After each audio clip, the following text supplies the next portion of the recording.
मैं सांगली से मंदार काटकर। मेरा व्यापार है बैग बनाने का।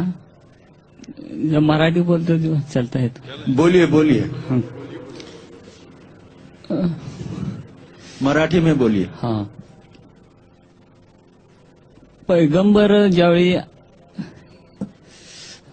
कुराण एवढं व्यवस्थित आहे सगळं, मग ज्यावेळी मोहम्मद पैगंबर आले त्यावेळीच कुराणाचं हे उघड झालं, ह्याच्यावर काय लावून दिलं नाही?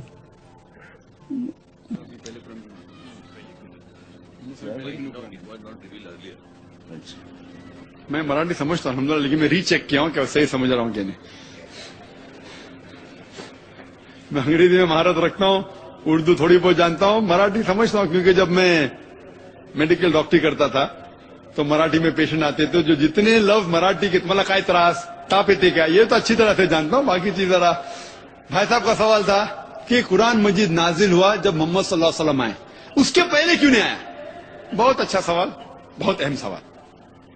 मेरा बेटा मुझसे पूछता है, कहता है अब्बा पिता मुझे डॉक्टर बनने का है, आप स्कूल में क्यों डाल रहे, डायरेक्ट मेडिकल कॉलेज में डालिए। भाई पहले तो आप स्कूल में जाइए, first standard, second standard, third standard, 10th standard, फिर कॉलेज, फिर मेडिकल कॉलेज।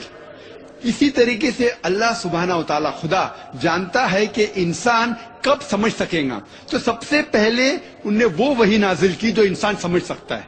फिर इंसान की जब तरक्की होने लगी, अल्लाह सुब्हानहू व तआला खुदा जानता है कि 1400 साल पहले अभी इंसान ये कुरान को समझ सकेगा। और इसका जिक्र बाइबल में भी है। Gospel of John chapter number 16 verse number 12 और 14 में ईसा अलैहिस्सलाम कहते हैं, I have many things to say to you but he can not bear them now. मुझे बहुत कुछ आपको कहने का है लेकिन आप समझ नहीं पाएंगे।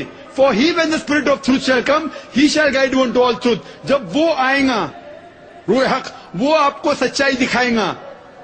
बाइबल में इसका जवाब है, क्योंकि उस वक्त 1400 साल के पहले इंसानियत इस कुरान को मुकम्मल तौर पर समझ नहीं पाती थी। इसीलिए जो अहम है, फंडामेंटल्स है, बुनियादी जो मैसेज है, पैगाम है, वो सारी किताबों में बुनियादी मैसेज क्या है?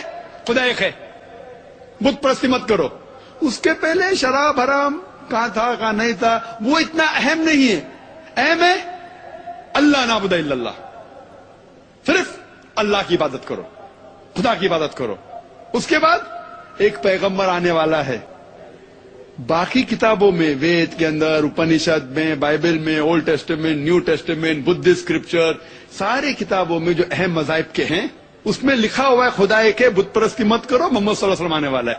तो अल्लाह ताला जानता है इंसान के बारे में। जिस तरीके से मेरा बेटा जो 11 साल का है अभी मेडिकल कॉलेज नहीं जा सकता है, पहले फर्स्ट करो, second standard, third standard, 10th standard जाओ, 11, 12, फिर मेडिकल कॉलेज। तो इसी तरीके से अल्लाह जो हमारा बनाने वाला, जो हमारा खालिक है, वो जानता है कब किस चीज इंसान समझ सकता है। तो 1400 साल पहले अल्लाह हमारा खुदा जान गया अभी सही मौका है। आखिरी कलाम कुरान भेजा, आखिरी पैगंबर मोहम्मद सल्लल्लाहु अलैहि वसल्लम। इसके बाद कोई भी कलाम नहीं आएगा अल्लाह की तरफ से, कोई भी वही नहीं, कोई भी पैगंबर नहीं। अगर कोई कहता है मोहम्मद सल्लल्लाहु अलैहि वसल्लम के बाद कि वो पैगंबर है, उसको साइकियाट्रिस्ट के पास जाने का। और ये सिर्फ कुरान में नहीं लिखा है, आपकी किताब में लिखा है, कल के अवतार अंतिम ऋषि है, बाइबल में लिखा है, बुद्धिस्ट किताबों में लिखा है। तो इसीलिए जब वक्त सही था, अल्लाह ने सही किताब नाजिल की और आखिरी पैगंबर को भेजा।